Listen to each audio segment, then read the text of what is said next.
L'home que va conquerir la cort dels tsars. Imagineu-vos això, un camperol nascut en un poble perdut de Sibèria, sense estudis, sense títols nobiliaris, sense exèrcits, sense diners, i tot així acabaria convertint-se en una de les persones més influents de tot l'imperi rus. Com va ser possible? Qui era realment Grigori Rasputin? Un sant? Un estafador? O l'home més perillós de Rússia? Aquesta és la seva història. L'any 1869, en un petit poble de Sibèria, va néixer Grigori Rasputin. Durant la seva joventut no semblava destinat a grans coses. No destacava per la seva educació, no pertanyia a l'aristocràcia, però hi havia alguna cosa que el feia diferent. Moltes persones afirmaven que tenia una presència estranya, una manera de parlar que captivava, una mirada que semblava travessar les persones. Amb els anys va començar a recórrer Rússia amb un pelegrí religiós i allà va començar a construir-se la seva llegenda. Si observem les seves fotografies, hi ha un detall que destaca immediatament, els ulls. Durant dècades, testimonis de l'època van descriure la seva mirada com a hipnòtica. Alguns afirmaven sentir-se atrets, altres profundament incòmodes, però gairebé tothom coincidia en una cosa. Rasputin era impossible d'ignorar i això era precisament el que el feia tan poderós. Una de les preguntes més repetides és aquesta. Per què tantes dones se sentien atretes per ell? Per què objectivament no encaixava en els cànons de bellesa de la seva època? Cabells llargs, barba desendreçades, roba senzilla, aspecte gairebé salvatge, però posseïa una cosa que sovint resulta més poderosa que la bellesa: carisma.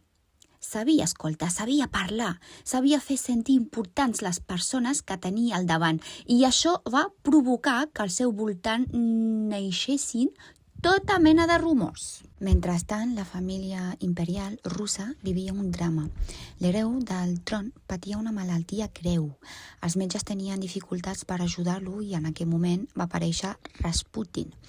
La tsarina Alexandra va començar a confiar en ell cada vegada més, fins al punt que molts nobles van començar a preocupar-se.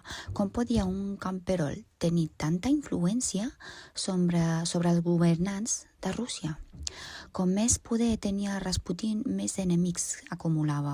La noblesa el considerava una vergonya. Els polítics desconfiaven d'ell. Els diaris publicaven escàndols constantment. Molts creien que estava destruint l'imperi des de dins, però el més sorprenent és que, malgrat totes les acusacions, continuava mantenint la confiança de la família imperial.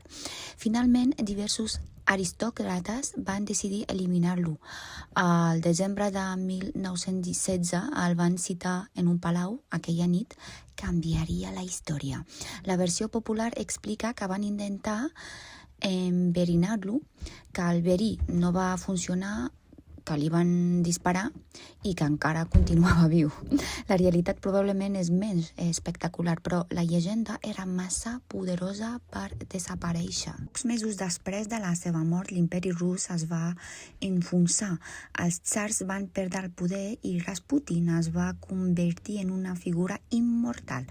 Per alguns, un home sant, per altres, un manipulador brillant, per a molts, un dels personatges més fascinants de tota la història.